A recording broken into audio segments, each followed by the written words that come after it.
ఈరోజు మన యొక్క పాఠ్యభాగము మారు మనస్సు. మారు మనస్సు అనేటువంటి పాఠంలో బహు ప్రాముఖ్యమైనటువంటి విషయాలను మనం నేర్చుకోబోతాం. మారు మనస్సు అంటే అది ఒక ప్రాథమిక పాఠమే. కానీ మారు మనసు అనేది మనిషి పరిపూర్ణుడు అయ్యేంత వరకు కలిగి ఉండవలసింది, నేర్చుకోవలసింది.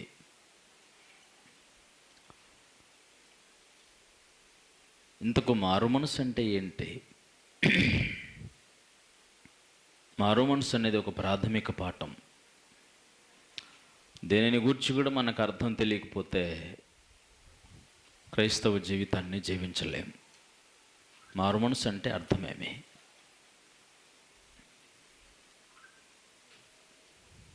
ఇది ఒక ప్రాథమిక పాఠమని, మూలోపదేశమని హెబ్రీ గ్రంథకర్త 6వ అధ్యాయం 1వ వచనంలో చెప్పాడు. నిర్జీవ క్రియలను విడిచి, మొదటిది మూలపాఠాలలో మొదటిది నిర్జీవ క్రియలంటే ఏంటి? అవి ఎట్లుంటాయి తెలిస్తే కదా విడిచిపెట్టేది. నిర్జీవ క్రియలను విడిచి మారు మనస్సు పొందుటయు, దేవుని యందలి విశ్వాసమును, బాప్తిస్మములను గూర్చిన బోధయు, హస్త నిక్షేపణమును, మృతుల పునరుత్థానమును, నిత్యమైన తీర్పు అను పునాది మరల వేయక క్రీస్తుని గూర్చిన మూలోపదేశము మాని. ఏటది? ఈ పాఠాలన్నీ కూడా క్రీస్తుని గూర్చిన మూలోపదేశాలు. క్రీస్తుని గూర్చిన మూలోపదేశము మాని సంపూర్ణుల మగుటకు సాగిపోదుము. సంపూర్ణుల మగుటకు సాగిపోదుము. క్రైస్తవ జీవితం అంటే ప్రాథమికత, పరిపూర్ణత అనేది ఉంటుంది. ఇట్టి పరిపూర్ణమైన స్థితి ఎటువంటిదంటే ఒక్క లోపము కూడా లేకుండా జీవించుట. ఎఫెసులో ఉన్న సంఘానికి, సంఘపు దూతకి ప్రభువైన క్రీస్తు వారు చెప్పిన సమాచారం: నీ క్రియలు నాకు తెలుసు, నీ శ్రమ నాకు తెలుసు, నీ కష్టం నాకు తెలుసు, నీ అనుభవం నాకు తెలుసు. అపోస్తులు కాకయే తాము అపోస్తులమని చెప్పుకునేవారు దొంగలని పసిగట్టేవని కూడా నాకు తెలుసు. ప్రతికూల సమయాల్లో, కష్టకాలంలో కూడా నా నామము విషయమై అలసిపోకుండా భరించావని కూడా నేను ఎరుగుదును. కానీ నీ మీద తప్పు ఒకటి మోపవలసి ఉందన్నాడు. ఒకే తప్ప. అన్నీ బాగున్నాయి. క్రియ బాగుంది, విశ్వాసం బాగుంది, సహనం ఉంది, అన్నీ ఉన్నాయి. కానీ ఒక తప్పు ఉందట. అంటే దేవుడు ప్రతి సంఘాన్ని పరిపూర్ణ దశలో చూడాలనుకుంటాడు.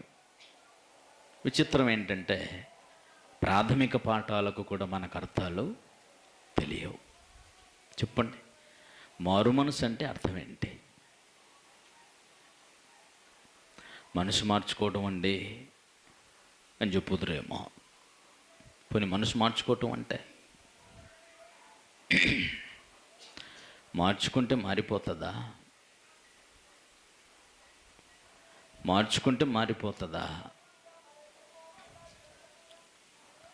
మారు మనసు అంటే ఒకని క్రియలన్నీ కూడా వాడి మనసు యొక్క ఆధీనంలో జరుగుతాయి.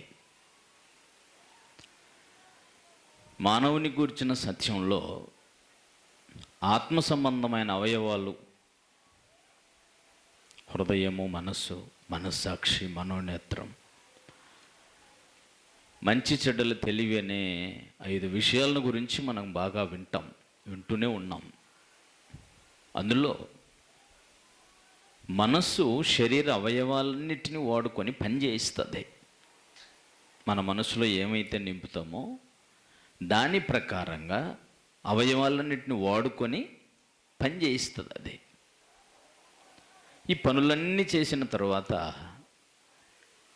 వీటన్నిటిని తీసుకుపోయి మనస్సాక్షికి అప్పచెబితే మనస్సాక్షి చెబుతుంది నువ్వు చేసిన పని మంచి పనా చెడ్డ పనా అని. ఇక్కడ మన పాఠం, మనస్సుతో సంబంధం కలిగి ఉన్నవే క్రియలు, పనులు. అవయవాలు అంటే అవయవాలు చేసే పనులన్నీ మనసు యొక్క ఆధీనంలో జరుగుతాయి. కనుక మారు మనస్సు అంటే మీ క్రియలు మార్చుకోవటము అని అర్థం.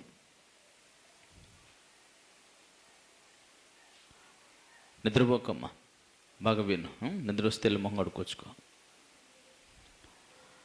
మారు మనస్సు అంటే మనసు మారితే సత్య మార్గం నుంచి అబద్ధపు మార్గంలోనికి పోయావి అనుకో, అబద్ధపు క్రియలు చేస్తావు. దుర్నీతి సంబంధమైన క్రియల్లో నుంచి సత్య సంబంధమైన సత్యంలోనికి వచ్చావనుకో, సత్య సంబంధమైన క్రియలు చేస్తావు. మొత్తానికి మనసు ఎటు మార్చుకున్నా దాని సంబంధమైన క్రియలు చేస్తారు. మారు మనసు అంటే చాలాసార్లు మీకు చెప్తుంటాను. యెహెజ్కేలు గ్రంథం 18వ అధ్యాయం 27వ వచనంలో, యెహెజ్కేలు గ్రంథం 18వ అధ్యాయము 27వ వచనం, మరియు దుష్టుడు తాను చేయుచూ వచ్చిన దుష్టత్వము నుండి మరలి నీతి న్యాయములను జరిగించిన ఎడల తన ప్రాణమును రక్షించుకుంటున్నావు. ఏం చేయాలి? దుష్టుడు అన్నాడు. ఎవరట? దుష్టుడు. ఎక్కడి నుంచి మరలాలి? దుష్టత్వం. దుష్టత్వం అంటే ఏంటండి? దుష్టత్వం అంటే ఏంటి? ఇది కూడా చదువుకోవడమేనా? అంతే, అర్థం తెలియదు. దుష్టుని తత్వం అని అంటే అర్థం, దుష్టత్వం అంటే దుష్టుని యొక్క వ్యక్తిత్వము అని. ఇక్కడ దుష్టుడు ఎవరు? దుష్టుడు, వాని వ్యక్తిత్వం. దుష్టుడు ఎవరు అని అంటే అపవాది. దుష్టుని వ్యక్తిత్వాన్ని కలిగిన వాడు ఏమై ఉంటాడు? దుష్టుడు. అందుకే అక్కడ చాలా స్పష్టంగా చెప్పాడు, దుష్టుడు వాని తాను చేస్తూ వచ్చిన దుష్టత్వము నుండి మరలై నీతి న్యాయములను జరిగిస్తే తన ప్రాణాన్ని రక్షించుకుంటాడు. మరలి, ఇది మారు మనసు. ఎక్కడి నుంచి మరలాలి? దుష్టత్వం నుండి మరలాలి. దుష్టత్వం వ్యక్తిత్వం, దుష్టుని వ్యక్తిత్వం మనలో ఉంది, దుర్నీతి మనలో ఉందనుకోండి, దాన్ని మార్చుకోవాలా. రైట్, మార్చుకొని ఏం చేయాలి మరి? అందుకని దుష్టుడు దుష్టత్వం చేత నింపబడి దుష్టక్రియలు చేశాడు కాబట్టి ఆ క్రియలన్నిటిని ఏం చేయాలట? మానుకొని ఏం చేయాల? నీతి న్యాయములను జరిగిస్తే అని అన్నాడు. మారు మనస్సు అంటే ఏంటంటే దుష్టక్రియలను, అన్యాయపు క్రియలను మానేసి నీతి న్యాయములను జరిగించటం. వింటున్నారు నాయనా? వింటున్నావమ్మా? నువ్వే విను.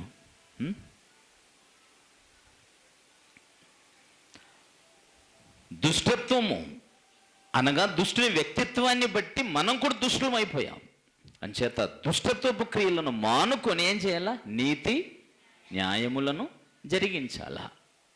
నేను దుష్టత్వాన్ని మాత్రం మానేశాను బ్రదర్, నేను బాగానే ఉన్నానండి అని అన్నావు అనుకో, అది మారు మనసు కాదు. అది మారు మనసు కాదు. బైబిల్ చెప్పే సత్యం అదే. ఎఫెసీ పత్రికలో 4వ అధ్యాయము 27-28 వచనాలు. ఎఫెసీలకు రాసిన పత్రిక బాగా ఇంకా పైన 26, 25 ఒకరికొకరము అవయవములమై ఉన్నాము గనుక జాగ్రత్తగా చూడండి నాయన. అది ఏమన్నాడంటే మాని, అది మారు మనసు. మీరు అబద్ధమాడుట మాని ప్రతివాడును తన పొరుగు వానితో సత్యం మాట్లాడాలి. మీకు అర్థమవుతుందా? ఏం మానాలి? నేను అబద్ధం ఆడటం మానేశాను బ్రదర్, ఇక మీదట నేను అబద్ధం ఆడుట లేదు అంటే అది మారు మనసు కాదు. మారు మనసు అంటే మనసు మారింది అనటానికి రుజువు ఏమంటే అబద్ధమాడుట మాని సత్యమును మాట్లాడుట. దుష్టక్రియలను మానటం మారు మనసు కాదు. దుష్టక్రియలను మాని సత్క్రియలని చేయడం మారు మనసు. కింద ఏమన్నాడు చూడండి 28వ వచనంలో, దొంగతనం. నేను అంతకుముందు దొంగతనం చేసేవాడిని బ్రదర్, దొంగతనం మానేశా, అది మారు మనసు కాదు. అపవాదికి చోటీయకుడి, దొంగిలించేవాడు ఇక మీదట దొంగలించక అక్కర గలవానికి పంచిపెట్టడం కొరకు వీలు కలుగు నిమిత్తం తమ చేతులతో మంచి పని చేస్తూ కష్టపడాలి. ఏం చేయాలి? నువ్వు ఇంతకుముందు దొంగతనం చేసేవాడివి అనుకో, దొంగతనం మానేసి ఏం చేయాలి? మానటం మారు మనసు కాదు. మళ్ళీ చెబుతున్నా, దొంగతనం మానడం మారు మనసు కాదు.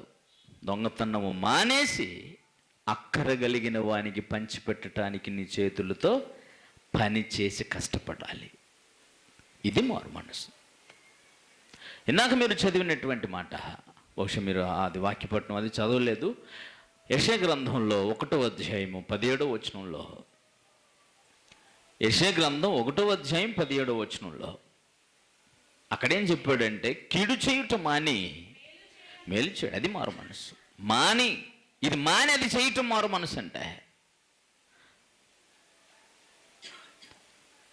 దుష్టక్రియలు మానేసి సత్క్రియలు చేయడం మారు మనసు. అంటే మారు మనసు అని అంటే అబద్ధమాడటం అని సత్యం మాట్లాడటం మారు మనసు.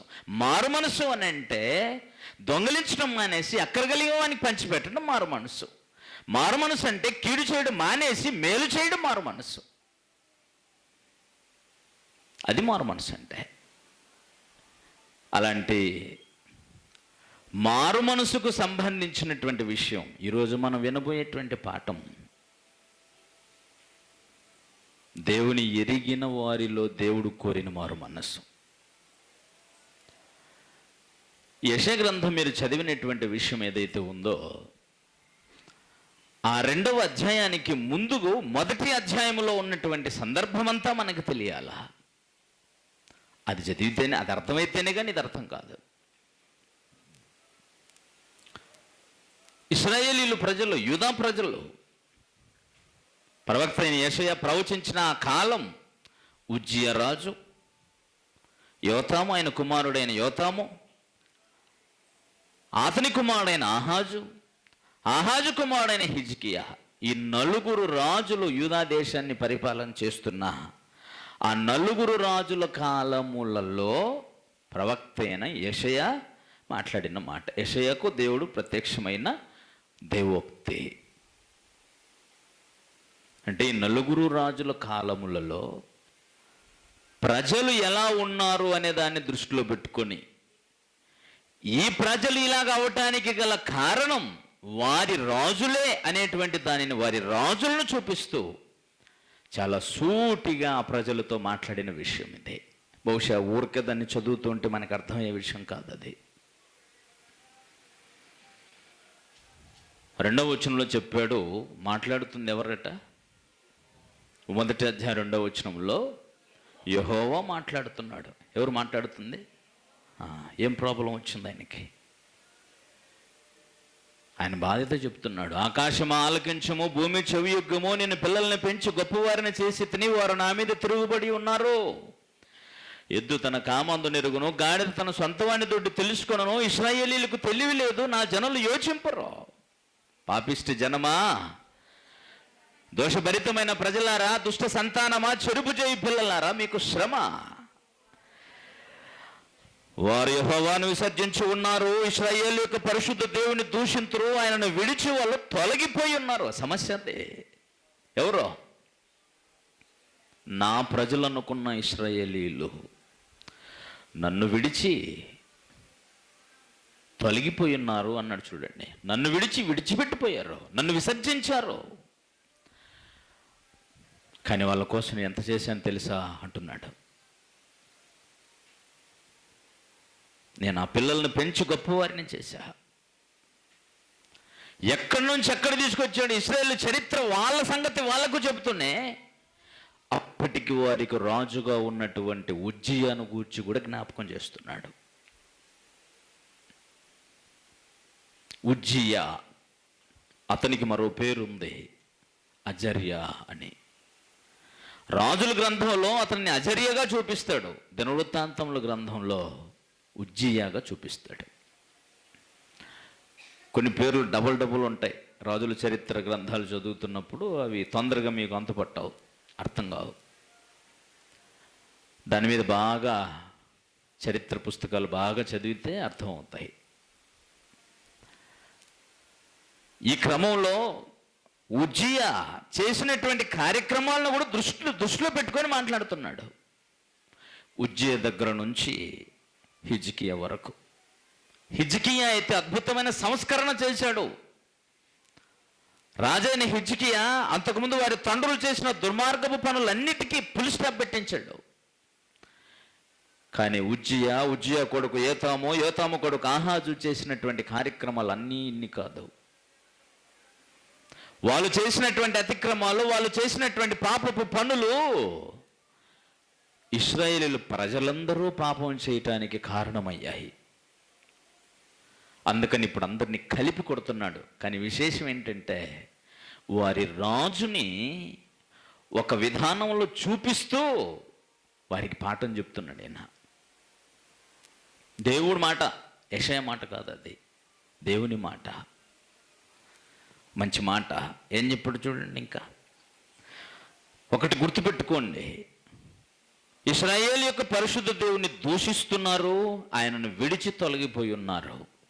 రెండవది, నిత్యము తిరుగుబాటు చేయొచ్చు, మీరేలా ఇంకనూ కొట్టబడుచున్నారు. ఎంతకాలం కొట్టబడతారో? ఇలా కొట్టబడటానికి కారణం తిరుగుబాటు అన్నాడు, అంతే, తిరుగుబాటు.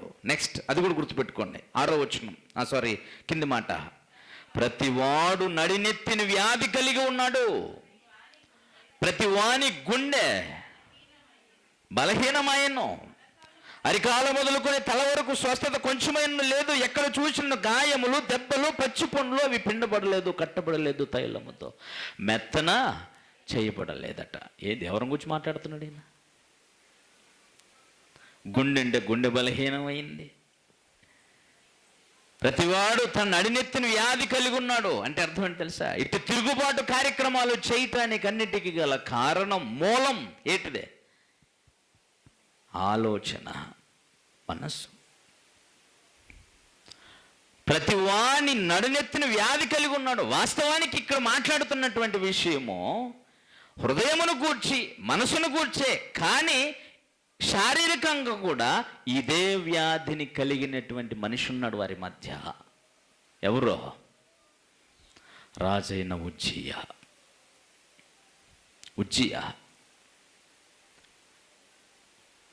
ఉజ్జియా అనేటువంటి అతను వారి తండ్రి చనిపోయిన తర్వాత, అప్పుడు అతని తండ్రి చనిపోయే కాలం నాటికి ఇతని వయసు 16 సంవత్సరాలు. ఎన్ని సంవత్సరాలు? 16 ఏండ్లు. చిన్నపిల్లోడా పెద్దోడా? 16 ఏండ్లు కుర్రోడా, యవనస్తుడా, పిల్లవాడా అంటున్నా. నేను పిల్లల్ని పెంచి గొప్పవారిని చేశానని చెప్పడం వెనకాల ఉన్న ఉద్దేశం ఏంటంటే, పసితనము నుంచి వానిని జాగ్రత్తగా పెంచి మహిమ కలిగిన నా ప్రజలను పరిపాలించే సింహాసనం మీద కూర్చోబెట్టా. విచిత్రం ఏంటో తెలుసా? ఈ మనిషి యూద రాజులను పరిపాలించిన, అతి ఎక్కువగా పరిపాలించినటువంటి ప్రజలలో 2 వ్యక్తులు ఎక్కువ కాలం పరిపాలన చేశారు. అలాంటి వాళ్ళు రెండో వ్యక్తి ఇతను ఉజ్జియా. 52 సంవత్సరాలు యూద జనాంగాన్ని పరిపాలన చేశాడు. హిజ్కియా కుమారుడు మనష్షే ఉన్నాడు, అతను 58 సంవత్సరాలు పరిపాలన చేశాడు.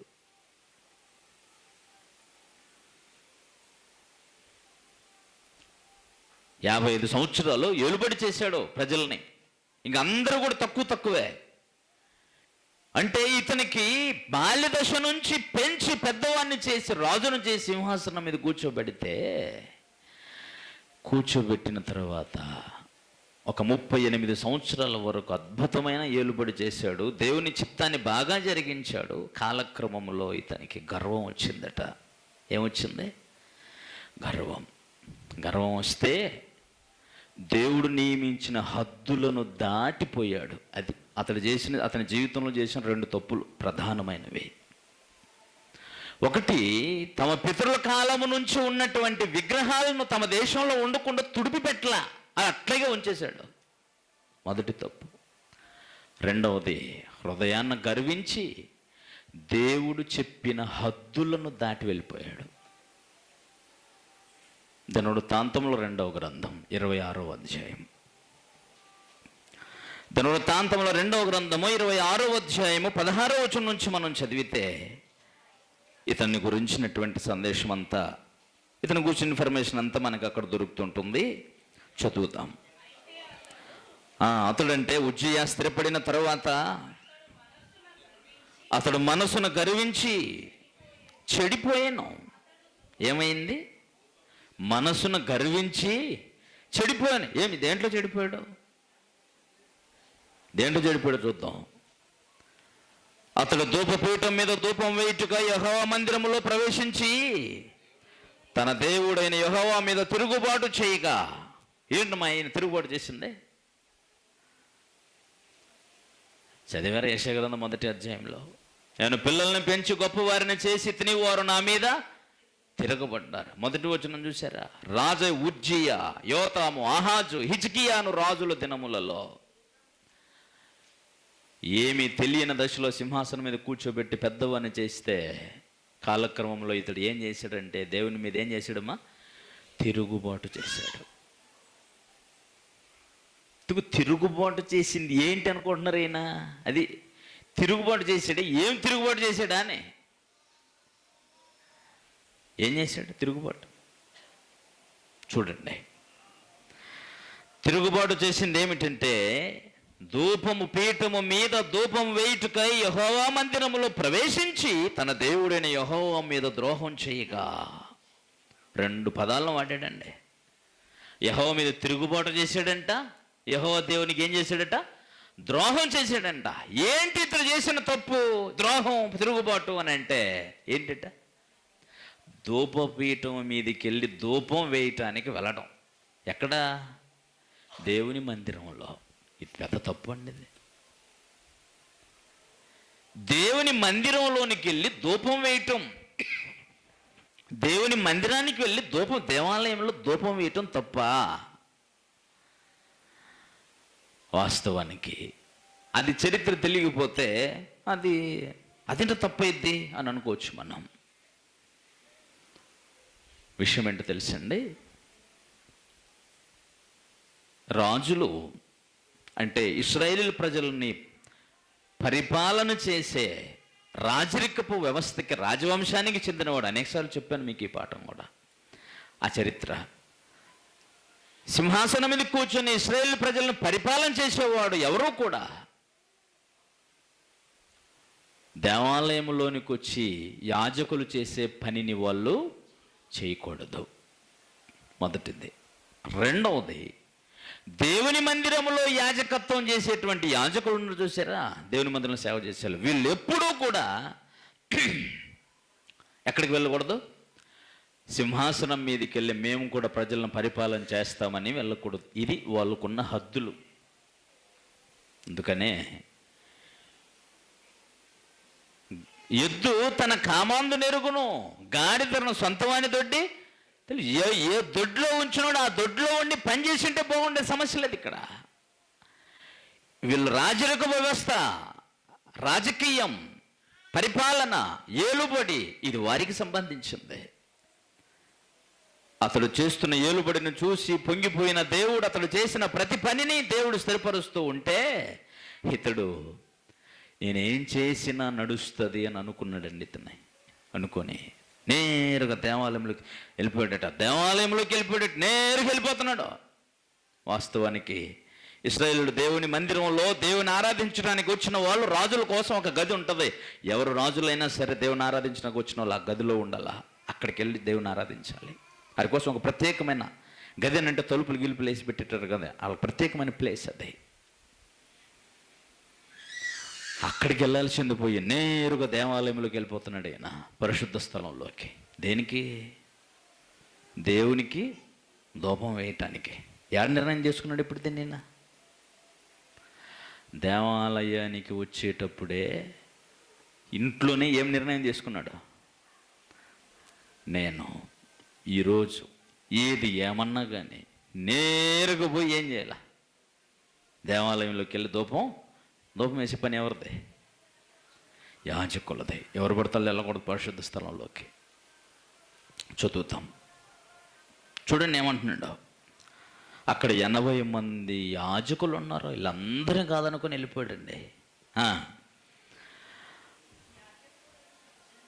యాజకుడైన అజర్యాయు అతనితో కూడా ధైర్యవంతులైన యెహోవా యాజకులు 80 మందియు అతని వెంబడి లోపలికి పోయి పరిశుద్ధ స్థలంలో ధూపం ఏంటంటే స్ట్రైట్కి వెళ్ళిపోతున్నాడు ఈయన. కాబట్టి వెనక నుంచి వెళ్ళిపోయారట వీళ్ళందరూ. వెళ్ళిపోయి వారు రాజైన ఉజ్జియాను ఎదిరించి, ఉజ్జియా యెహోవాకు ధూపం వేయుటకై ప్రతిష్ఠింపబడిన అహరోను సంతతి వారైన యాజకుల పనియే కానీ నీ పని కాదయ్యా. పరిశుద్ధ స్థలములో నుండి బయటికి పొమ్ము, నీవు ద్రోహం చేసి ఉన్నావు. దేవుడైన యెహోవా సన్నిధినిది నీకు ఘనత కలుగు చేయదు అని చెప్పారండి. ఎంత మర్యాదగా చెప్పారు. ఉజ్జియా ఇది నీకు తగదు, ఇది నీ పని కాదు. దేవుడు ప్రతిష్ఠించి చేసినటువంటి యాజకుల పని అది. ఈ పని వలన నీకు ఘనత కలగదు. ఈ పని వలన నువ్వు ద్రోహం చేస్తున్నావు దేవునికి. చాలా పెద్ద పాపం. దయచేసి మా మాట వినండి. మీరు బయటికి వెళ్ళిపోండి పరిశుద్ధ స్థలం నుంచి చెబితే ఏమనాలండి? అప్పుడు ఈయనేమన్నాడు చూడండి. ఇప్పుడు ఈయనేమన్నాడు చూడండి. 19వ వచనం. ఉజ్జియా ధూపం వేయుటకు ధూపార్తిని చేత పట్టుకొని రౌద్రుడై.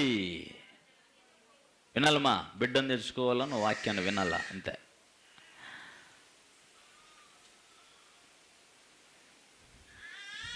ఏమొచ్చిందంటే అతనికి? ఏమొచ్చిందంటే రాజుగారికి? ఉజ్జియా రాజుకి ఏమొచ్చిందండి? రౌద్రం, కోపాన్ని మించినటువంటి స్థితి, కోపం యొక్క తీవ్రత, రౌద్రం. అతనికి రౌద్రం వచ్చిందంట. రౌద్రం వచ్చి ఏం చేశాడటండి? యాజకుల మీద కోపము, ఏం మాట్లాడాడో తెలియదుగా, కోపంతో మండిపోయాడట. అంతే. నీ పని కాదు కదా ఇది, నీ పని వేరే. నీ పని నువ్వు చూడండి, మీ పనికి వెళ్ళండి, ఇది మీకు తగదు అని చెబితే ఇతనికి ఏమొచ్చింది? కోపం వచ్చేసింది. ఎవడ్రా నాకు చెప్పేదే? నేను రాజునే, అది చేస్తా ఇది చేస్తా, అన్ని నేనే చేస్తా, నన్ను అడ్డగించడానికి ఎవడు అని అన్నాడు. అంతే. ఏమైందో చూడండి. యెహోవా ఇతను చేసిన మంచి పని చెడ్డ పని అండి? ధూపం వేయటమేగా. దేవుని మందిరంలో పొగ వేయటం పెద్ద పని, పెద్ద పాపం అంతే. దేవుని మందిరంలోనే కదా వెళ్తున్నాడు ఆయన, సేవే కదా చేస్తున్నాడు ఆయన. ఆయన పరిధిలో ఉండి ఆయన చేయాల్సిన సేవ వేరే, వీళ్ళ పరిధిలో ఉండి వీరు చేయాల్సిన సేవ వేరే.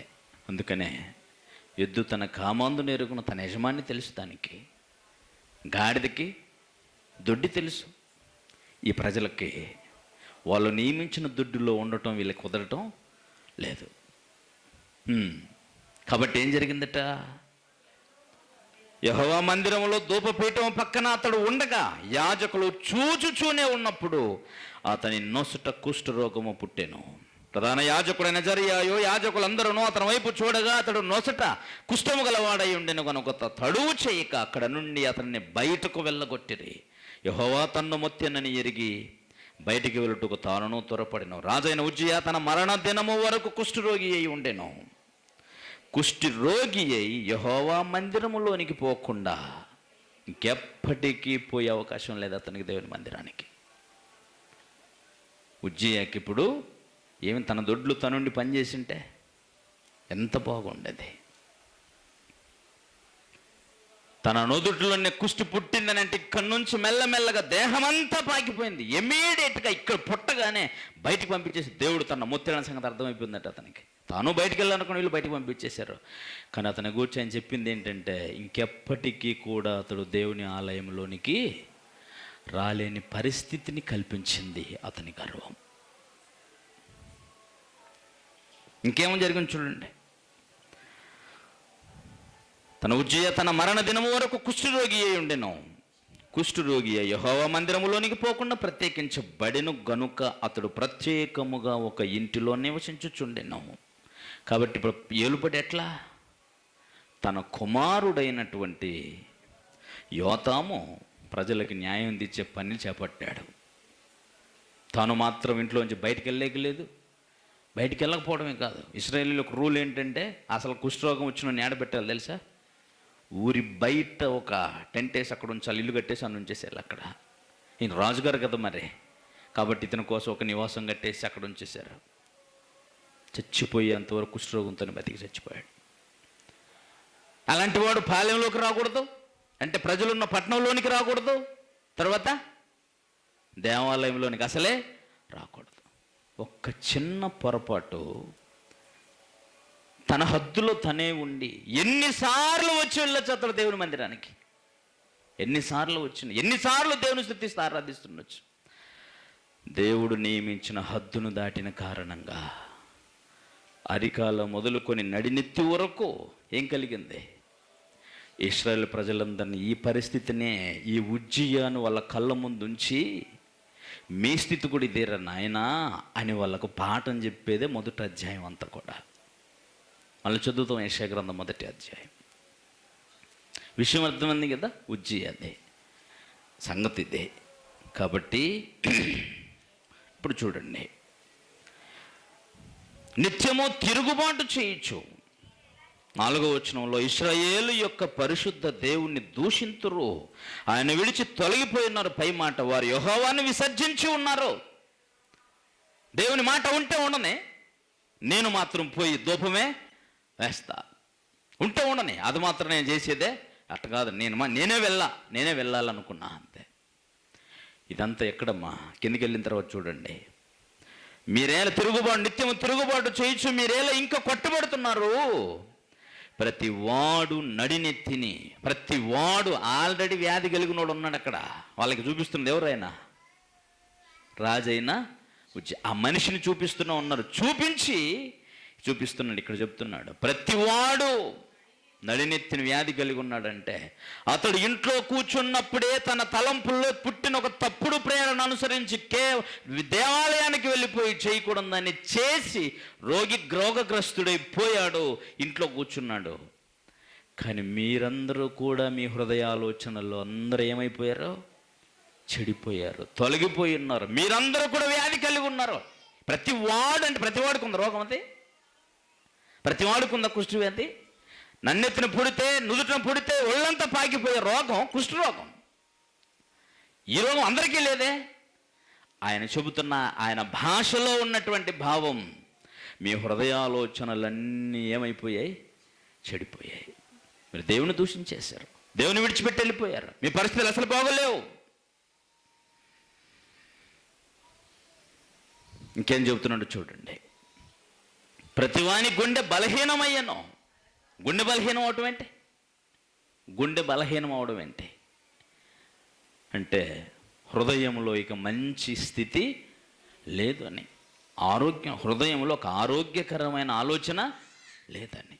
ఇదంతా ఎవరిది? టోటల్ పిక్చర్ అంతా ఉజ్జియా. కానీ దానంతా ఎవరికి అప్లై చేసి మాట్లాడుతున్నాడు? అతని ఏలుబడి కింద ఉన్న ప్రజలందరికీ. నాయకుడు ఎటువంటి వాడై ఉంటే నాయకుని కింద ఉన్న ప్రజలు కూడా అలాంటి వారే అయిపోయారు. ఇలాగ ఎన్ని తరాలు, ఎంతమంది రాజులు ఉన్నారు, అందరూ అలాగే. అందుకని రాజుల చరిత్ర 6 పుస్తకాలు మీరు బాగా చదివితే, సమయంలో మొదటి 2, రాజుల మొదటి 2, దినవృత్తాంతం మొదటి 2 గ్రంథాలు, ఆ 6 పుస్తకాలు చదివితే ఇశ్రాయేలు చరిత్ర, ఆ రాజుల కాలంలో నివసించిన ప్రవక్తలే వీళ్ళు. యెషయా, ఇర్మియా, వీళ్ళంతా. వాళ్ళంతా ఏ కాలంలో వాళ్ళు చేసిన తప్పులేంటో, దేవుని తరఫున వచ్చిన సందేశం ఏంటో అనే దానిని వివరంగా చెబుతుంటారు. అందుకని రాజుల పేర్లు చెప్పి ఇలా ప్రవచనం గ్రంథాన్ని మొదలు పెడుతుంటారు. ఏది ఏమైనా ఒక చెడిపోయి అన్ని విధాలుగా పతనమైపోయి ఆరోగ్యంతో క్షీణించి ఉన్న ఉజ్జీయాను చూపించి ప్రజలందరూ మీరు కూడా అలాంటి వాళ్ళు అని చెప్పేశాడండి. అందుచేత పరిస్థితులన్నీ భయంకరంగా మారిపోయి అరికాలు మొదలుకొని తల వరకు స్వస్థత కొంచెమైనను లేదు. ఎక్కడ చూసినను గాయములు, దెబ్బలు, పచ్చి పుండ్లు, అవి పిండబడలేదు, కట్టబడలేదు, తైలముతో మెత్తన చేయబడలేదు. ఇలాగా మనిషిని చూపిస్తూ దేశమంతా ఇలాంటి వాటి చేత పాడైపోయింది, నాశనమైపోయింది. సొదొమ గొమొర్రా పట్టణాలను ఎప్పుడో పూర్వీకుల కాలం ఉంది, పితరుల యుగం, అబ్రహాం గారు బతికున్న కాలంలో జరిగిన నాశనం అది. ఏది? సొదొమ గొమొర్రా. దాని వలే ఉన్నారని చెప్తున్నారండి. దాని వలే అయిపోయారని చెప్తున్నారు. మీ దేశం పాడైపోయింది, మీ పట్టణం అగ్ని చేత కాలిపోయింది. ఈ విషయాన్ని అంతా తీసుకెళ్ళి ఏడ చెప్పారో చూడండి 10వ వచనంలో. సరే 9వ వచనం. సైన్యకు అధిపత్యగు యెహోవా బహు కొద్దిపాటి శేషము వరకు మనల్ని నిలపకపోతే మనం సొదొమ వలె నందుము, గొమొర్రాతో సమానంగా ఉందమంటే సమూల నాశనము చేయబడి ఉందుము అని. దేవుడు కనికరించి శేషాన్ని నిలపకపోతే ఇలాంటి పరిస్థితుల్లోనే మనమంతా ఉండిపోతాం. ప్రవక్త తనతో కలుపుకొని చెప్పేస్తున్నాడు. ఇప్పుడు ఇంతకు ఆయన చెప్పాలనుకున్నదంతా ఏంటో తెలుసా? మారు మనసు లేకుండా వాళ్ళు చేస్తున్నటువంటి కార్యక్రమాలు చదువుతాం, కింద చదివితే తెలుస్తుంది. 11వ వచనం నుంచి. యెహోవా సెలవిచ్చిన మాట ఇదే. వీళ్ళంతా ఏం చేస్తున్నారు? బలులు అర్పిస్తున్నారు దేవునికి. దహన బలులు, పొట్టేళ్ళని అర్పిస్తున్నారు. బాగా మేపిన గొడవలు త్రవ్వున అర్పిస్తున్నారు. రక్తము, కోడెల రక్తము, గొర్రెల రక్తము, పొట్టేల రక్తం అర్పిస్తున్నారు. దేవుని సన్నిధికి క్రమంగా వెళ్తున్నారు. నైవేద్యం అర్పిస్తున్నారు. పండుగలు పాటిస్తున్నారు. విశ్రాంతి దినాలను పాటిస్తున్నారు. ఇలాంటివన్నీ పాటిస్తుంటే ఈయన రివర్స్లో వెళ్తున్నాడు. ఎప్పుడైనా దేవుడు రివర్స్లో వెళ్తున్నాడు. ఇప్పుడు ఏమంటున్నాడు చూడండి. ఇక విస్తారమైన మీ బలులు నాకేలా, దహన బలులకు మీ పొట్టేళ్లను, బావుగా మేపిన దూడల క్రొవ్వును నాకు వెక్కసమైన అసహ్యంగా ఉంది అని అంటున్నాడు. అన్ని అర్పించమని చెప్పింది ఆయన కదండి. తర్వాత కోడల రక్తమందైనో, గొర్రెపిల్ల రక్తమందైనో, మేకపోతుల రక్తమందైనా నాకు ఇష్టం లేదు. ఇక్కడ సమస్య ఏమి? నేను రక్తం తాగేవన్నా, మాంసం తినేవన్నా, బళ్ళు ఎందుకు అర్పించమన్నాను తెలుసా మీకు? బళ్ళు అర్పించమన్నది ఎందుకు? ముందు నుంచి దేవుని ఆజ్ఞ ఏంటో తెలుసా? ఏదైనా తోటలో ఉంది కదా, చెట్టు ఫలములు తినద్దు. చెట్టులో ఏముంది? ఫలంలో ఏముందండి? ఏమీ లేదు. చెట్టు ఫలములో తినవద్దు. నువ్వు ఆయన ఆజ్ఞను పాటించటం ముఖ్యం, అంతే. ఆయన చెప్పినట్టు చేయడం ముఖ్యం ఆయనకి. అందులో ఏముంది ఏమి లేదన్నది తర్వాత అవుట్ ఆఫ్ క్వశ్చన్. తింటే నీకు కళ్ళు తెరవబడతాయో, తింటే నీకు తెలివే వస్తుందో, తింటే ఉన్నది ఊడిపోద్దో, తింటే ఆరోగ్యం పోతుందో, తింటే చావే వస్తుందో, ఇవన్నీ తెలుసుకోవాలనుకుంటావా? కేవలము నీ దేవుని మాటను పాటిస్తే చాలు. ఎందుకంటే ఆయన ఆజ్ఞలో నా భవిష్యత్తు ఉంది. ఆయన మాటలో నా మీద ప్రేమ ఉంది. ఆయన మాటల్లో జ్ఞానం ఉంది. అంతకుమించి నాకేమి జ్ఞానం ఉంది? వద్దు అనుకుని ఆయన మాటలు పాటించుంటే సమస్య లేదు. కానీ ఏదో ఉందనుకున్నారు. ఏం ఉండదు చెట్టు ఫలంలో. బళ్ళు అర్పించడం వల్ల బళ్ళు దేవుడు తినేదేమీ లేదు. కానీ అలా చేయడం వెనకాల ఉన్న ఉద్దేశం అంతా ఒకటేంటో తెలుసండి. తన ప్రజలు తన మాట వింటున్నారా లేదా, అదే ఆయనకు కావాలి. తన మాట వినేవారు కావాలంతే. తాను చెప్పిన క్రమంలో నడుచుకునేవాడు కావాలి ఆయనకు, అంతే. మనం ఏం చేసాం అనేది కదా ఆయనకు కావాల్సింది. కింద చెప్తున్నాడు చూడండి, ఏమంటున్నాడు ఇంకా. నా సన్నిధిని కనబడవలనని మీరు వచ్చుచున్నారే, నా ఆవరణములను త్రొక్కుటకు మిమ్మును. ఇట్లనే మాట్లాడతాడండి దేవుడు. దేవుడు అంటే ఇట్ట మాట్లాడతాడా? మందిరాన్ని రమ్మన్నది ఆయనే, బళ్ళు అర్పించమంది ఆయనే, రక్తం అర్పించమని చెప్పింది ఆయనే, క్రొవ్వును దహించమని చెప్పింది ఆయనే, అన్ని చేయమంది ఆయనే. ఇప్పుడు నాకు అవన్నీ కూడా అవసరం లేదు. అవన్నీ నాకు అవసరం లేదు. ఎందుకంటే మీరందరూ ఏమైనారు? నన్ను విసర్జించి నా మీద తిరుగుబాటు చేసి నన్ను ఆజ్ఞలను పాటించకుండా నా మీద తిరుగుబాటు చేసిన వాళ్ళు, నా మీద తిరుగుబాటు చేస్తూ దేవాలయానికి వచ్చారే, నా మీద తిరుగుబాటు చేస్తూ బళ్ళు అర్పిస్తున్నారే, నా మాట పాటించకుండా, నా ఆజ్ఞలు పాటించకుండా మీరు నా మందిరానికి వచ్చేసి అన్నీ చేస్తున్నారే, అవి ఎందుకయ్యా? నాకు కావలసింది మీరు. మీ బతుకులు బాగోలేకపోతే మీ అర్పణలు నాకెందుకు అన్నాడు. అంతే. ఇంకేమన్నాడు చూడండి కింద, ఎంత కోపంతో మండిపోతున్నాడు ఆయన. నా సన్నిధిని కనబడవలని మీరు వచ్చుచున్నారే, నా ఆవరణములను త్రొక్కుటకు మిమ్మల్ని రమ్మన్న వాడెవడో, మీ నైవేద్యమో వ్యర్థమో, అది నాకు అసహ్యం పుట్టించు ధూపార్పణము, దానికి తేవద్దండి. అమావాస్యయు, విశ్రాంతి దినమును, సమాజ కూట ప్రకటనమును అన్నీ జరుగుతున్నాయి కదా. ఓ పండుగ చేద్దాం, అమావాస్య వస్తుంది, విశ్రాంతి దినం వస్తుంది, ఆ పండుగ వస్తుంది, ఈ పండుగ వస్తుంది, ఇంకా గొప్పగా చేద్దామని చెప్పి ప్రకటన జరుగుతుందా? అయితే నా మాట వినండి అన్నాడు. అంతే. పాపుల గుంపు కూడిన ఉత్సవ సమాజమును నేను ఓర్చజాలను. నా మీద తిరుగుబాటు చేసే మీరందరూ పాపపు గుంపుగా కూడుకొని బళ్ళు, అర్పణలు, దహన బళ్ళు, కొవ్వును, పండుగలు, నైవేద్యాలు అర్పిస్తారా? నాకెందుకు అవని అన్నాడు. అంతే. అంటే ఇంతకు ఏం కోరుతున్నాడండి ఆయన? అలాగే మీరు కిందికి వెళ్తే ఇలాంటి భయంకరమైన పరిస్థితులలో దేవుడు వారిలో కోరుతున్నది ఒకే ఒకటి, మారు మనస్సు. అదే కింద చెప్పింది 17వ వచనంలో. ఏం చెప్పాడు? కీడు చేయుట మాని మేలు చెయ్యండి అన్నాడు. మీరు మానవలసిన వాటిని మానకుండా మేమేదో భక్తిపరులమైనట్టు పండుగ ఆజ్ఞ ఉంది, ధర్మశాస్త్రం ఉంది కాబట్టి పండుగలు మేము పాటిస్తాం, విశ్రాంతి దాన్ని పాటిస్తాం, బళ్ళు అర్పిస్తాం, అవి చేస్తాం, ఇవి చేస్తాం అంటే మీకు దండంరా బాబు అంటాడు. అంతే. ఏమన్నాడు చూడండి కిందకి వెళ్ళి. ఇంకా దానికి తేకడి అమావాస్య, విశ్రాంతి దినములు, సమాజ కూట ప్రకటనలు జరుగుతున్నాయి కదా. పాపుల గుంపు కూడిన ఉత్సవ సమాజము నేను ఓర్చజాలను. మీ అమావాస్య ఉత్సవములను, నియామక కాలములను నాకు హేయములు, అవి నాకు బాధకరములు, వాటిని నేను సహించలేక విసిగి. అలాంటి ఆ పండుగలు కూడొస్తుంటే దేవునికి ఏమొస్తుందంటండి? బాధ కలుగుతుందంట, విసుగొచ్చేస్తుందంట. దేవునికి బాధ కలిగితే చేసేటి మంచి పనులు, దేవాలయానికి వస్తున్నారు, చక్కగా పండుగ పాటిస్తున్నారు, బళ్ళు అర్పిస్తున్నారు, ఇవి చేస్తుంటే దేవునికి ఏమొస్తుందంట? కోపం వస్తుందిరా నాయన. మిమ్మల్ని చూస్తుంటే చాలా బాధ వేస్తుంది, నాకు చాలా కోపం వస్తుంది, విసుగుపడుతాం మిమ్మల్ని చూడాలంటే, నాకు అసహ్యం వేస్తుంది అంటున్నాడు. ఇదేంటండి? మీరు ఇలాంటి చేసినట్లే వస్తారా? 15వ వచనం. మీరు మీ చేతులు చాపునప్పుడు మిమ్మల్ని చూడకుండా నా కళ్ళు కప్పుకొందును. మీరు బహుగా ప్రార్థన చేసినను నేను వినను. ఎందుకయ్యా మా మీద అంత కోపం నీకు? సింపుల్, ఒకే సమాధానం. ఏంటట? మీ చేతులు రక్తముతో నిండి ఉన్నాయి. చేతులంటే చేతులు చూసుకోవాలి. ఇప్పుడు చేతులకి ఏముంటుంది? రక్తం ఉంటుందా? చేతులు కాదు ఇక్కడ, చేతలు, క్రియలు ఎలా ఉన్నాయట? రక్తంతో నిండి ఉన్నాయి, అపరాధాలతో నిండి ఉన్నాయి మీ చేతులు. కాబట్టి మీ చేతులు ఏం చేసుకోండి? శుభ్రం చేసుకోనండి. కీడు చేయటం మీ చేతులతో కీడు చేయటం మానేసి మేలు చేయండి. కింద చెప్పాడండి వాళ్ళు బ్రతకవలసిన బ్రతుకు. అయినా ఎన్ని చెప్పినా వీళ్ళని బతుకుతారా ఏంటి? ఎన్ని చెప్పినా వీళ్ళు బ్రతుకుతారు అనుకుంటున్నారా? బ్రతకరు. అలాగే దేవుడు చెప్పినట్టు బ్రతకరు. అందుచేత వీరి పరిస్థితులన్నీ కూడా బహు భయంకరంగా మారిపోయాయి.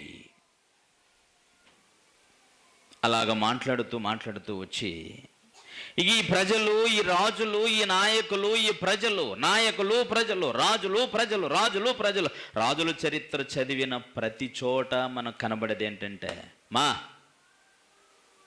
మంగళ కూర్చుకోప. రాజుల చరిత్ర చదివిన ప్రతిసారి కనబడేది ఏంటంటే, ప్రజలందరూ పాపము చేయటానికి మనిషి ఈ రాజు కారకుడయ్యాడు. అంటే రాజు ఎటువంటి వాడో ప్రజలు కూడా అట్టివారే అన్న భావము మొదటి అధ్యాయం అంతా కనిపిస్తున్నప్పుడు, శాశ్వతమైన రాజు అనే నా మెస్సియను నేను పంపిస్తా, అప్పుడు ఆ ప్రజలు ఎలా ఉంటారో చూడండి అనేది 2వ అధ్యాయంలో మీరు చదివిన వాక్యపట్నం. ఆ ప్రజలు ఎలా ఉంటారో చూడండి అన్నాడు. అంతే. ఇప్పుడు చదువుతాం 2వ అధ్యాయం.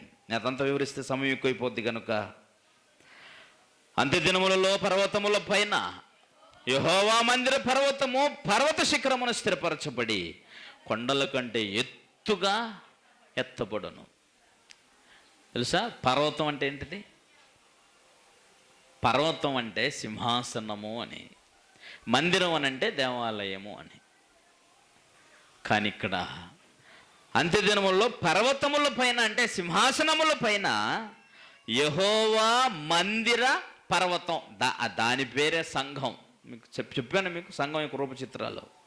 సంఘం యొక్క సంఘానికి ఎన్ని రకాల పేర్లు ఉన్నాయి. బాప్తిసం పాఠాలు చెప్పినవి కాదు, తర్వాత డిఫరెంట్గా మీకు కావాలితే మన ఛానల్లో ఉంటుంది అనుకుంటున్నా. సంఘం యొక్క రూపచిత్రాలు, ఆ సంఘాన్ని ఎన్నెన్ని పదాలతో ప్రవచన భాషలో మాట్లాడాడో అన్నిటిని చెప్పేసి ఉన్నాను. ఇక్కడ దానికి మరో పేరే యెహోవా మందిర పర్వతం. పర్వతం అంటే సింహాసనం.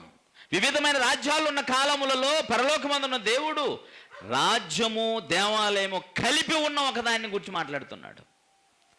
ఆ పర్వతముల పైన యెహోవా మందిర పర్వతం, పర్వత శిఖరమును స్థిరపరచబడి కొండల కంటే ఎత్తుగా ఎత్తబడును. ప్రవాహం వచ్చినట్టు సమస్త అన్ని జనులు దానిలోనికి వచ్చెదరు. ఆ కాలమును సీయోనులో నుండి ధర్మశాస్త్రము, యెరూషలేములోని యెహోవా వాక్కు బయలువెళ్ళును. ఏడ నుంచి? ఆల్రెడీ లేదా వాళ్ళకి ధర్మశాస్త్రం ఉందా? లేదు ధర్మశాస్త్రం వాళ్ళకి. మరి స్పెషల్గా ఏం చెప్తాడు మరలా 3వ వచనంలో? ఆ కాలమును సీయోనులో నుండి ధర్మశాస్త్రం. ఇశ్రాయేలీలు కలిగి ఉన్న ధర్మశాస్త్రం ఆల్రెడీ అరణ్య ప్రయాణంలో సీనాయి పర్వతం దగ్గర నుంచి తీసుకొచ్చుకున్నదే. కానీ అంత్యదినములలో పర్వతముల పైన పర్వత శిఖరమున యెహోవా మందిర పర్వతము హెచ్చించబడితే దానిలోని ప్రవాహం వచ్చినట్టు జనం వస్తే ఆ జనము కోసము సియోనులో నుండి యెహోవా ధర్మశాస్త్రం, యెరూషలేములో నుండి యెహోవా వాక్కు బయలు వెళ్ళును. అంటే అక్కడి నుంచి వస్తుందట సందేశం అంతా. అదంతా చాలా వివరణాత్మకమైనది, అది అపోస్తుల బోధ. అందుకనే ముందు సంఘం స్థాపించబడవలసింది యెరూషలేములో, బోధ రావలసింది కూడా యూదులలో నుంచే, అపోస్తుల్లో నుంచే. అందుకని అక్కడ యెరూషలేములోంచే ఏదైనా బోధ, యేసు ప్రభువారు, అపోస్తులు, సంఘం, అక్కడ నుంచి సంఘం అలాగ చెదిరిపోయి విస్తరిస్తూ ఎక్కడికైనా సరే సంఘం ఎక్కడికన్నా విస్తరించనే, భూదిగంతముల వరకు సంఘం విస్తరించనే, బోధ మాత్రం ఎక్కడ నుంచి వచ్చిందే ఉండాలా? సియోనులో నుంచి, అంటే అపోస్తుల దగ్గర నుంచి వచ్చిన బోధ. అలాగ చెబుతూ ఇప్పుడు దాని గురించి చెప్తున్నాడండి. జనులు గుంపులుగా వచ్చి ఇలా మాట్లాడుకుంటారట. యాకోబు మందిరమునకు, యాకోబు దేవుని మందిరమునకు, యెహోవా పర్వతమునకు మనం వెళుదము రండి, ఆయన తన మార్గముల విషయమై మనకు బోధించును, మనం ఆయన త్రోవలలో నడుతుము అని చెప్పుకుందరు. అంటే ఆ సంఘానికి, ఆ రాజ్యానికి, ఆ యెహోవా మందిర పర్వతంలోనికి వచ్చే ప్రతివాడు ఎలా ఫిక్స్ అయి సిద్ధపడి వస్తాడట? రండి మనమందరం యెహోవా మందిరానికి వెళ్దాము. ఏం చేస్తాడు ఆయన? ఆయన తన మార్గముల విషయమై మనకు బోధించును. కనుక మనం ఆయన మార్గములను అనుసరించి నడుద్దాం. అంటే సంఘానికి వచ్చేవాళ్ళు ఎలాంటి మనసుతో రావాలా? మనసును సిద్ధం చేసుకొని రావాలా. ఒకప్పుడు అదే దేవాలయానికి వెళ్ళాలనుకున్నటువంటి ఉజ్జియా ఏమో తప్పుడు అభిప్రాయాన్ని కలిగి, ఆలోచన కలిగి, నడినెత్తిన వ్యాధి, అక్కడ ఆలోచన చేసి నేరుగా దేవుని ఆజ్ఞను అతిక్రమించాడు, పోయాడు, దేవుని మాటలతో సంబంధం లేకుండా. కానీ ఇప్పుడు దేవుడు స్థాపించబోయే ఒక మెస్సియా రాజ్యంలో మెస్సియా జనం, క్రైస్తవులు అనబడే వాళ్ళు ఎలా వెళ్తారండి సంఘానికి అని అంటే చెబుతున్నాడు. ముందే ఆలోచించుకుంటారంట, రండి మనమందరం యెహోవా మందిర పర్వతానికి వెళ్దాము. అక్కడ ఏం జరుగుతుంది? యెహోవా తన మార్గములను గూర్చి మనకు బోధిస్తాడు, మనం ఆయన త్రోవలను అనుసరించి నడుద్దాం. సంఘానికి, క్రీస్తు ప్రభు సంఘానికి వచ్చేవాళ్ళు ఇంటి దగ్గరే ఫిక్స్ అయి రావాల్సింది ఇది. ఏమింటానికమ్మా? దేవుడు తన మార్గాలను గూర్చి మాకు బోధిస్తే మేము దాన్ని అనుసరించి నడుస్తాం, రండి ఆయన మార్గముల గురించి తెలుసుకోవడానికి రండి, వెళ్దాం అని సిద్ధపడి రావాలి. ఇప్పుడు ఏంటన్నమాట అంటే, ఆయన ఏం చెబితే దాని ప్రకారంగా ఒకవేళ మా బతుకులు లేవనుకో, సో ఏం చేస్తారు? సర్ది సరిపెట్టుకునే ప్రయత్నం చేసుకోకూడదు. సో నెక్స్ట్ ఏం చేయాలా? మార్చుకుంటారు. ఆ కిందలు చెప్తుంది అదే ఆయన కింద వచనంలో. చూడండి కింద వచ్చిన ఏమంటాడు, ఆయన మధ్యవర్తి అన్ని జనులకు న్యాయము తీర్చును. అంటే వచ్చిన వారు అన్ని జనుల ప్రవాహం వచ్చినట్టు వస్తారని చెప్పాడే వాళ్ళు, వచ్చిన వాళ్ళకి. తర్వాత అనేక జనములకు తీర్పు తీర్చును. వారు ఎవరు వీళ్ళు? మెస్సియా జనం. ఎవరు వీళ్ళు? యెహోవా మందిర పర్వతానికి వెళ్ళదలిచిన వాళ్ళు. ఎవరు వీళ్ళు? మనం దేవుని మందిరానికి వెళ్ళిపోదాము, ఆయన తన మార్గం గురించి బోధిస్తాడు, దాని ప్రకారంగా మనం నడుస్తామని అనుకొని బయలుదేరి వచ్చిన వాళ్ళు వాళ్ళ కోసం మాట్లాడుతున్నాడు. వారు తమ ఖడ్గములను నాగటి నక్కులుగాను, తమ ఈటలను మచ్చుకత్తులుగాను సాగగొట్టుదురు. ఇప్పుడు ఆయన బోధ గురించి చెప్పేశాడు. సంఘానికి వచ్చేవాళ్ళు ఎటువంటి ఆలోచనలతో వచ్చినా బోధించబడిన తర్వాత బోధించబడిన బోధ ప్రకారం ఇప్పుడు ఏం చేయాలా? క్రూరమైన వ్యక్తిత్వమే ఉండని ఆయన ఏమన్నాడండి? తమ ఖడ్గములను, ఖడ్గం ఏం చేస్తుందండి? ఖడ్గం ఏం చేస్తుంది? ప్రాణాలని తీసేస్తుంది. నాగటి నక్కేం చేస్తుంది? నాగటి నక్కేం చేస్తుంది? తమ ఖడ్గములను, ఇతరులకు హాని చేసే స్వభావం, ఇతరులకు కీడు చేసేటువంటి స్వభావం. అది చెప్పింది మొదటి అధ్యాయంలో, కీడు చేయటం మాని మేలు చేయండి. ఇతరులకు హాని చేసేటువంటి స్వభావం, ఇలాంటి స్వభావంతో వస్తే యెహోవా దేవుడు తన మార్గాన్ని గురించి బోధించిన తర్వాత ఈ ఖడ్గాన్ని ఎలా చేయాలట? నాగటి నక్కుగా. అంటే అర్థం ఏంటా? నాగటి నక్కుతో ఏం చేస్తారు నాయన? ఏం చేస్తారు బ్రదర్? పొలాన్ని ఎందుకు దున్నుతారు? పొలాన్ని ఎందుకు దున్నుతారా అంటున్నా? ఎందుకు దున్నుతారనా? భూమిని పండించటానికి. పండితే ఏమవుతుంది? అనేక మంది ఆకలిని తెరుస్తావు, మేలు చేస్తావు, అంతే. కీడు చేసేవాడైనా సరే సంఘానికి వచ్చి బోధ విన్న తర్వాత ఏమైపోతాడంట? మేలు చేసేవాడిగా మారిపోతాడు. అందుకనే ముందే సిద్ధపడి వస్తారంట. అలాగే వెళ్ళినోళ్ళు, రండి యెహోవా తన మార్గములను గూర్చి మనకు బోధిస్తాడు, ఆయన త్రోవలను మనం అనుసరించి నడుచుకుందాం, రండిని మాట్లాడుకుంటారు. మరి అలాంటి లక్ష్యంతోనే వచ్చినప్పుడు మీరు ఇలా ఉండకూడదు అని చెప్పేస్తే ఇమ్మీడియట్గా ఏం చేసేస్తారండి? ఇలా ఉండకూడదట. ఇది ఖడ్గం, ఇతరులకు హాని చేసేది. నాగటి నక్కులు పొలమును దున్నటానికి చెక్కను తయారు చేస్తుంటారు. చెక్కకి ఇనుపదొక నక్కును తయారు చేసి దానికి బిగిస్తారు. అప్పుడు పొలాన్ని ఏం చేస్తుంది? అది పగలగొడుతూ దున్నుతుంది. నాగటి నక్కులు చేసేస్తారు. హానికరములైన వారి స్వభావాలు ఇతరులకు మేలు చేసే స్వభావాలుగా మారిపోతాయి. తరువాత ఇంకేమన్నాడు చూడండి, తమ ఈటలను మచ్చుకత్తులుగా సాగుకొట్టుదురు. జనము మీదికి జనము ఖడ్గమెత్తక ఉండును, యుద్ధము చేయ నేర్చుకొనుట ఇక మానేస్తారు. యుద్ధం చేయడం మానేస్తారు, బతికించటానికి ప్రయత్నం చేస్తారు. యుద్ధం చేయడం, చంపడం మానేస్తారు, కాపాడటానికి ప్రయత్నం చేస్తారు. ఇదంతా యెహోవా మందిర పర్వతం అనే క్రీస్తు సంఘానికి వెళ్ళే వారిలో వచ్చే మార్పు. ఇది దేవుని ఎరిగిన వారిలో వచ్చే మారు మనసు. ఇది యెహోవా దేవుని ప్రజలు, ఇశ్రాయేలీయులైన ప్రజలు తాము దేవుడు మాకు తెలుసు అనుకున్నారు. వ్యర్థమైన ఆచారాలతో దేవుని ఆలయానికి వెళ్తున్నారు. వారి రాకను ఆయన అసహించుకున్నాడు. మార్పు లేని, మారు మనసు లేని మీ బ్రతుకులు, మీ అర్పణలు, మీ పండుగలు, మీ అమావాస్యలు, మీ నైవేద్యాలు, మీ బలులు, మీ రక్తాలు నాకు అవసరం లేదని చెప్పేసాడు. అంతే. మీరు మారాలి. మారారా అంటే అది హిజ్కియాతోనే అయిపోలే. హిజ్కియా కొడుకు మనష్షే ఎక్కువ సంవత్సరాలు పరిపాలన చేసిన దుర్మార్గుడుగా మారిపోయాడు. ఆ మనష్య కాలంలోనే ఈ మహానుభావుని యేషయ్యను రంపములతో కోయించి చంపించేశాడు. ఇది ప్రవక్తనే, రంపముతో కోయించి చంపించేశాడండి. ఇంత మహాప్రవక్తనే, క్రూరుడు. అతని తర్వాత ఇలాగ క్రూరంగా మారిపోయారు. అందుకని చివరి రాజు అయినటువంటి యెకొన్యాతో చెప్పాడు. అదంతా మీరు ఇర్మియా గ్రంథం 22వ అధ్యాయం 20వ వచనం చదువుకోవచ్చు. ఆయన ఏం చెప్పాడంటే, ఇక యూదాలో ఎవ్వడే కానీ రాజుగా ఉండడు.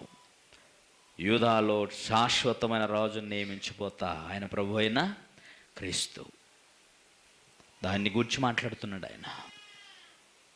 అందుకనే క్రీస్తు ప్రభు వారి సంఘంలోనికి వచ్చే ఎవరైనా సరే మనసును సిద్ధం చేసుకొని రావాలా.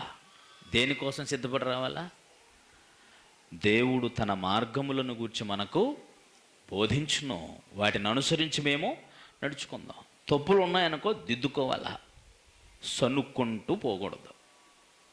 ఏం చేయాలా? సనుక్కుంటూ పోకూడదు. అలాంటి వారిని దేవుడు క్రైస్తవుల జాబితాలో ఉంచడు. ఎందుకంటే క్రైస్తవ జీవితం అనేది ప్రవచనాత్మకమైంది, మన కల్పితం కాదు. అది బ్రతికితే మనం ఆయన చెప్పినట్టు బ్రతకాల, లేకపోతే ఏదో వాళ్ళని గురించి మాట్లాడినట్టుగానే మాట్లాడతాడు. నిజ క్రైస్తవ జీవితం ఇది. లేదండి మేము అలాగే ఉంటామంటే అది తిరుగుబాటు చేసిన ఇశ్రాయేలు జాబితాలో మనం ఉంటాం. మార్చబడితే మెస్సియ జనాంగంగా ఉంటాం. మార్పులు జరుగుతాయి జీవితంలో, చాలా మార్పు జరుగుతుంది. చాలా మందిలో బాప్తిస్మానికి ముందున్న క్యారెక్టరే బాప్తిస్మం తర్వాత కూడా ఉంది. ఏం ప్రయోజనం దానివల్ల? రోజు రోజుకి క్రీస్తుకు దగ్గర ఈ క్రీస్తు రూపంలో మార్పు చెందటానికి బదులు అదే క్యారెక్టర్, అంతకుముందు ఏదో ఇప్పుడు అదే. మారామని ఒట్టినే బిల్డప్ ఏమీ లేదు. కోకళ్ళుగా క్రైస్తవులు అనబడే వాళ్ళంతా క్రైస్తవులు కారు. ఎందుకంటే అసలైన సిసలైన క్రైస్తవ జీవితం ముందుగానే ప్రవచించబడింది. ప్రవచించబడినట్టుగా ఆ క్రీస్తు రాజ్యంలో కొనసాగితే జీవితాలు అద్భుతమైన మార్పును కలిగి ఉంటాయి. దేవుని మీద తిరుగుబాటు చేరిక, ఆయన ఎంత చెబితే అంత, ఆయన ఎక్కడ ఉంచితే అక్కడ, ఏ నియమం పెడితే ఆ నియమం, ఏ క్రమంలో ఉండమంటే, ఏ పరిధిలో ఉండి పని చేయమంటే ఆ పరిధిలో ఉండి మనం పని చేసేవారుగా ఉంటాం. మొత్తానికి మార్పు ఆయన కోరుతుంది. దేవుని ఎరిగిన వారిలో కోరిన మారు మనస్సు. అందరిలో చెబుతుంది. మీరు ఎప్పుడైనా చూడండి, మారు మనసును గురించి మాట్లాడిన ప్రతిసారి చివరి ప్రవక్త ఎవరు చెప్పండి? అందరికంటే చివరి ప్రవక్త ఎవరు తెలీదా? బాప్తిస్మమిచ్చి యోహాను. ఎవరైనా చివరి ప్రవక్త. ఆయన వచ్చి చెప్పింది ఏంటో తెలుసా? మారు మనసు పొందండి, పాప క్షమాపణ నిమిత్తం బాప్తిస్మము పొందండి అని చెప్పి బాప్తిస్మం ఇచ్చిన తర్వాత ఏం చెప్పాడు తెలుసా? మారు మనసుకు తగిన ఫలములు ఫలించండి. మారు మనసుకు తగిన ఫలం అంటే, మారు మనసు పొందుంటే మారు మనసు తగిన ఫలం ఏంటంటే, కీడు చేయుడు మానేసావు, మారు మనసు ఏం చేయి? ఫలించాలి. మారు మనసు అంటే ఫలించటం. ఏం చేయాలి? పని చేయి. మారు మనసు తగిన ఫలం ఫలించండి. లేని ఎడల ఏం చేస్తాడట? బుజ్జిగించి మళ్ళా పోయాక పాతాళంలో కూడా నీకు స్పెషల్ క్లాసులు చెప్పి పరదేశంలో చేర్చుకుంటాడు. అదేనా దొంగ బోధ? ఇక్కడ ఉండగానే నీ బ్రతుకుని మార్చుకోలేకపోతే అక్కడికి వెళ్ళిన తర్వాత చేసేది ఏమీ ఉండదు. అందుకనే ఇప్పుడే గొడ్డలి చెట్ల వేరన్న ఉంచబడి ఉంది అన్నాడు. అంతే. మారితే మారు, ఫలిస్తే ఫలించు, లేకపోతే వేసేస్తాడో అంతే అని అన్నాడు. ఆయన చేట ఆయన చేతిలో ఉంది. చెరుగుతాడో కల్లంలో, ధాన్యమునంతటిని తీసుకెళ్ళి కొట్టులో కూరుస్తాడు, పొట్టును నిప్పు పెట్టి కాల్చేస్తాడు. ఎవరు మనం ఇందులో? మారు మనసు పొంది ఉంటే, మారు మనసు తగిన ఫలం ఫలించి ఉంటే ధాన్యములో చేర్చబడే క్రీస్తు సంఘంలో ఉంటాం. లేదనంటే కాల్చివేయబడే పొట్టు వలె ఉంటాం. కాకపోతే పొట్టు ధాన్యం కలిసి ఉంటుంది. తూర్పారబట్టినప్పుడు కదా పొట్టు కొట్టుకుపోయేది. కాల్చబడే దినం అది. అందుకని ధాన్యంలో చేరుతావా, చెత్తలో చేరుతావా? ఆలోచించుకోండి. మారు మనసు. మళ్ళా చెబుతున్నా, మారు మనసు అంటే అబద్ధం ఆడటం మాత్రం కాదు. అబద్ధం ఆడటం మానడం మాత్రమే కాదు, సత్యం మాట్లాడితేనే మారు మనసు. నువ్వేది మానేస్తావో దానికి వ్యతిరేకంగా, దానికి ప్రతికూలంగా, లేక దాని ప్రత్యామ్నాయంగా మరో మంచి పని చేసేవాడు. దుష్క్రియలు చేస్తుంటే మానేసి సత్క్రియలు చేయి. అబద్ధం ఆడితే మానేసి సత్యం మాట్లాడు. కీడు చేయటం మానేసి మేలు చేయి. దొంగలించి మానేసి ఇతరులకు పంచిపెట్టే పని చేయి. చేస్తారా? ఎలాగో మా ఇష్టం బతికేస్తామా, మా దారిని మనం వదిలేసే బాబు, ఎందుకు ఇదంతా మాకు అని అంటారా? మీ ఇష్టం. ప్రార్థన చేసుకుందాం. పరమ తండ్రి అయిన మా దేవానికి స్తోత్రములనైనా, ఉన్నతమైన ఉపదేశాన్ని ఇశ్రాయేలు చరిత్రలో నుంచి కూడా తెలుసుకుంటూ మాకు నేర్పిన అద్భుతమైన పాఠం కొరకు స్తోత్రాలు. మారు మనసు పొందాలన్న మీ దీర్ఘశాంతాన్ని ఇప్పటికీ నిర్లక్ష్యము చూపించి ప్రతిసారి ఇంకా నీ మీద, నీ మాటల మీద తిరుగుబాటు చేసే పరిస్థితి నిజ క్రైస్తవ లక్షణం కాదు అని మీ వాక్యం ద్వారా గ్రహించాము. ఇక నుంచైనా నీ వాక్యాన్ని విన్న మేమందరము వాక్య ప్రకారంగా బ్రతికి నిన్ను ఘనపరచుటకు, మేము చేయవలసిన వాటినే చేస్తూ మానవలసిన వాటిని మానివేసి నిన్ను ఘనపరచుటకు సహాయం చేయండి. విన్న వాక్యం హృదయం అందించుకొని ఉన్నతమైన బ్రతుకుని నీ కొరకు జీవించుట కృప చేయవలసిందిగా నీ సన్నిధిని ప్రాధేయపడుతున్నాం. క్రీస్తు పేరటి ప్రార్థన అడుగుచున్నాము తండ్రి, ఆమేన్.